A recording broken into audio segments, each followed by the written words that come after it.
Saya minta tanggapan dari Mas Adi Praetno kalau kemudian statement kebingungan dari Kaesang tadi sudah disampaikan dan sudah juga dijawab oleh Bang Kapitra. Bagaimana Mas Adi melihat statement yang dilemparkan oleh Kaesang ketika statement lengkapnya kalau ingin melanjutkan pilih nomor 2, kalau ingin perubahan pilih nomor 1, kalau Pak Ganjar saya masih bingung positioningnya seperti apa. Apakah konteksnya hanya pasca debat atau sebenarnya dari keseluruhan positioning politik dalam masa kampanye Pilpres ini? Ya, bagi saya sebenarnya ini adalah kali pertama bagi Kaesang sebenarnya mengkritik Ganjar Pranowo secara terbuka.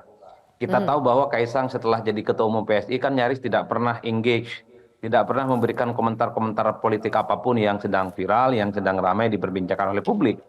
Nah, soal terkait dengan debat kandidat, rasa-rasanya memang ini pertama kalinya bagi Kaesang ya untuk menilai masing-masing calon, di mana Anies jelas posisinya sebagai perubahan, Prabowo Subianto dinilai sebagai kubu keberlanjutan ya, dan Ganjar dinilai membingungkan bagi Kaesang.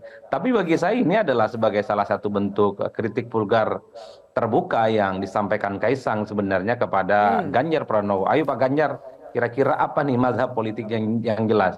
Yang kedua, kalau saya menangkap Kaesang ini mungkin tipikal anak muda yang terjun ke politik yang ingin melihat politik itu hitam dan putih, antara minyak dan air. Tak bisa itu disatukan. Mana minyak, mana air. Mungkin bagi Kaesang minyak itu adalah Prabowo Subianto, sementara airnya itu adalah Anies Baswedan. Nah, pertanyaannya kira-kira di mana posisi Ganjar? Kalau saya pernah membaca dan mendengarkan statementnya Pak Mahfud MD beberapa waktu yang lalu, tagline-nya jelas, yaitu keberlanjutan dan perbaikan. Ya, itu yang selalu diulang-ulang bagi Pak Mahfud, akan melanjutkan semua hal, baik yang lama dan baru, yang terkait dengan kebaikan-kebaikan yang sudah dilakukan oleh Jokowi, dan yang paling penting adalah akan memperbaiki sesuatu yang tidak baik misalnya.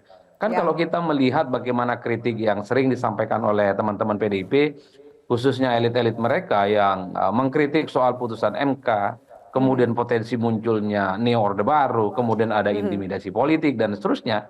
Ini kan sesuatu yang mungkin bagi mereka akan dibenahi. Bagaimana potret demokrasi ke depan itu adalah potret demokrasi yang berjalan fair, transparan, dan tak ada ketakutan-ketakutan apapun. Ini yang saya sebut bahwa kalau mau jujur, Pak Ganjar ini adalah politisi yang main aman sebenarnya dalam posisinya.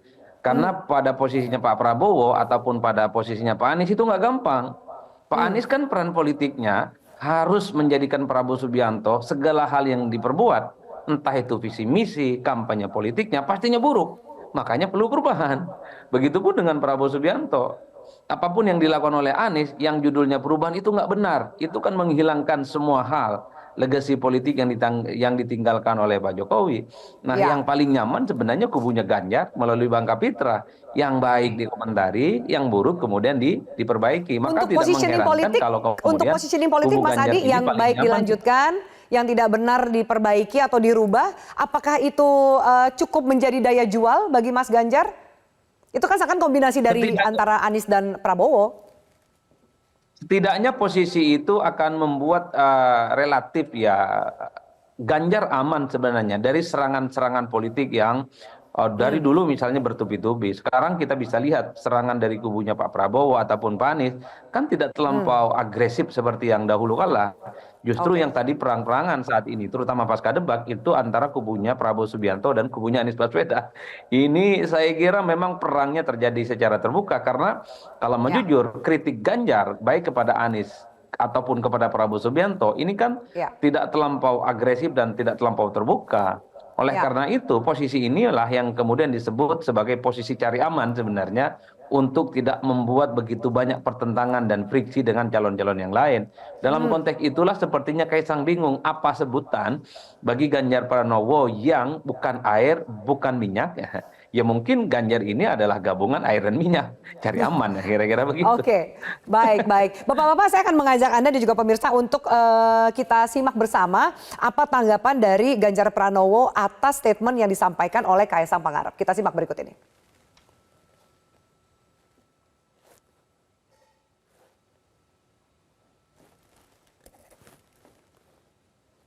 Memang untuk memahami ini perlu belajar dan perlu waktu, sehingga bisa cerdas melihat persoalan dan tidak bingung. Karena politisi tidak boleh bingungan. Politisi harus bisa merespon itu dengan baik. Kita cepat dan unggul. Mas Ganjar, Ya. Bang Jaja.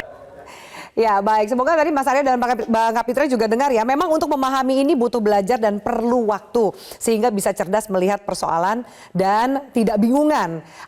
Bang Kapitra, apakah ini jadi sindiran baliknya Mas Ganjar ke Kaesang Pangarep yang bisa dikatakan ya sebagai politisi baru, ketum yang langsung 2 hari jadi ketum gitu. Apakah itu jadi sindiran baliknya Mas Ganjar atau apa sih message yang mau disampaikan? Ya, tidak. Artinya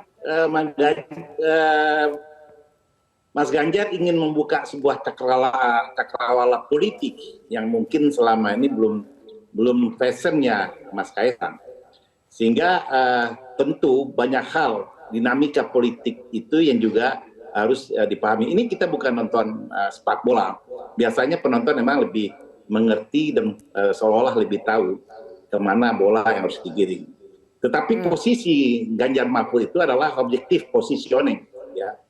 Karena apa? Kita tidak boleh menghilangkan satu legasi yang telah dibangun, ya, yang punya kemanfaatan lebih besar, dan kita juga tidak boleh menutup mata terhadap kekurangan yang mungkin belum tersentuh ya oleh pemikiran-pemikiran yang sedang hari ini berkuasa, dan itu sangat manusiawi. Tidak ada yang perfect, ya, tidak ada yang manusia sempurna.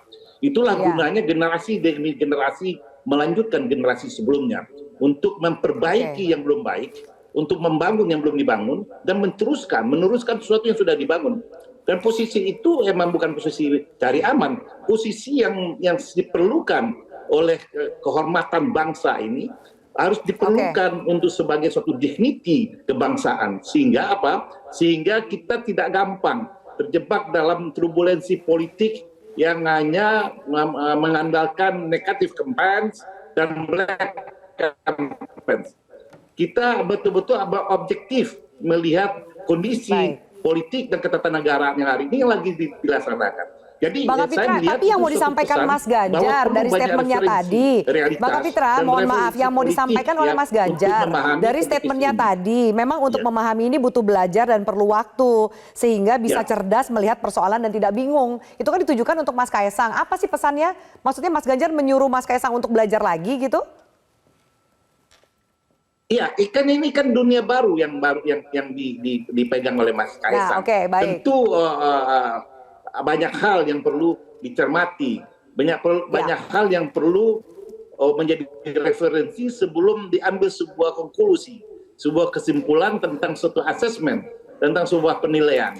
Saya pikir itu hal yang positif, itu tanda bukti bahwa Mas Ganjar sangat sayang dengan Mas Kaesang. Jadi tidak ada benturan statement, tidak ada benturan Kaesang perhatian ke positioning Mas Ganjar, Mas Ganjar juga sayang ya sama Kaesang ya, mengingatkan untuk terus belajar. Oke, baik, Mas Arya Bimo, silakan tanggapan Anda. Karena setelah itu sebenarnya Mas Ganjar bilang dirinya dan Pak Mahfud sudah melalui proses berjenjang dan ditempa dengan pendidikan politik yang lama di partai politik. Apa yang ditangkap statement dari Mas Ganjar ini untuk PSI? Saya setuju sih dengan tanggapan awam ya. Saya bahkan Pak Adi Praitno, mungkin Mbak Afiani juga melihat hal yang sama gitu. Tapi ya kita semua jangan lupa gitu ya. Kalau memang mengkritisi balik ya. Kita jangan lupa bahwa Mas Kaesang, Mas Gibran itu 2 orang muda yang political native. Yang kalau misalnya kita itu belajar politik itu umur 17 tahun dan sebagainya, mereka belasan tahun, 10 tahun udah melihat ayahnya berjuang di jalur politik, apa yang dilakukan oleh ayahnya, do and don't-nya mereka udah tahu. Se-natif itu mereka tahu. Jadi saya kira kalau misalnya belajar ya boleh saja beliau sebagai orang yang memang sudah memakan asam dan garam di politik itu mengkritisi anak muda, tapi jangan dilihat Kaesang ini sebagai anak muda yang begitu aja yang dari nol lah gitu ya. 2 hari ya dari nol. Dia duluan dibanding anak-anak muda lainnya, bahkan mungkin sebagian politisi senior tidak memiliki pengalaman yang dia miliki.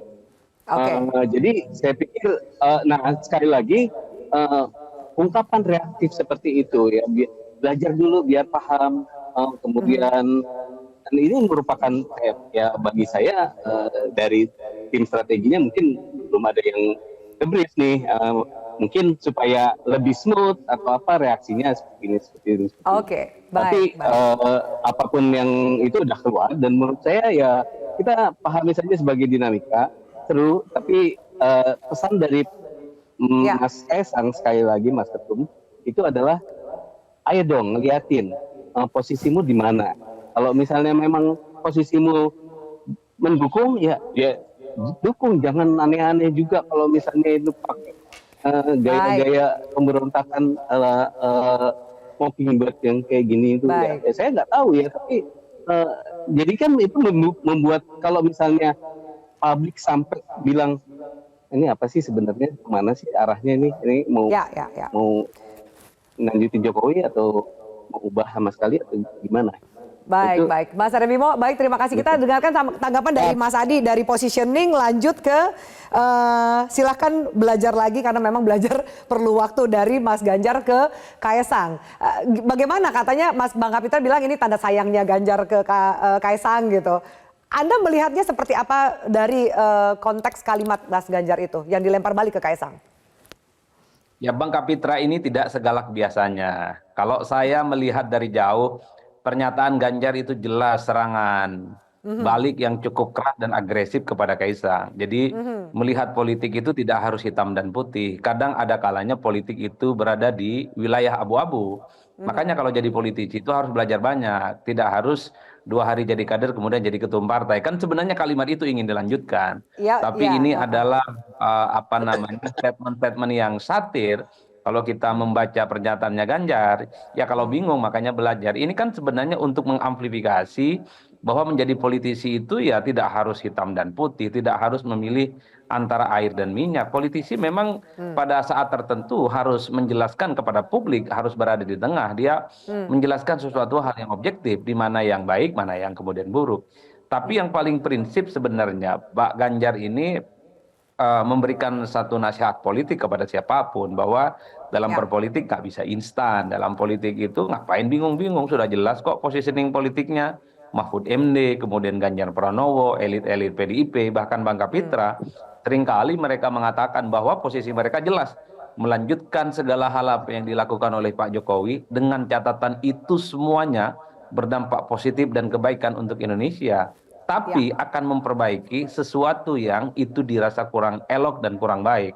Salah satunya misalnya soal korupsi, salah satunya soal hukum, salah satunya soal bagaimana putusan MK-MK dan demokrasi yang belakangan ini sering dikritik oleh teman-teman para pendukungnya Pak Ganjar Pranowo.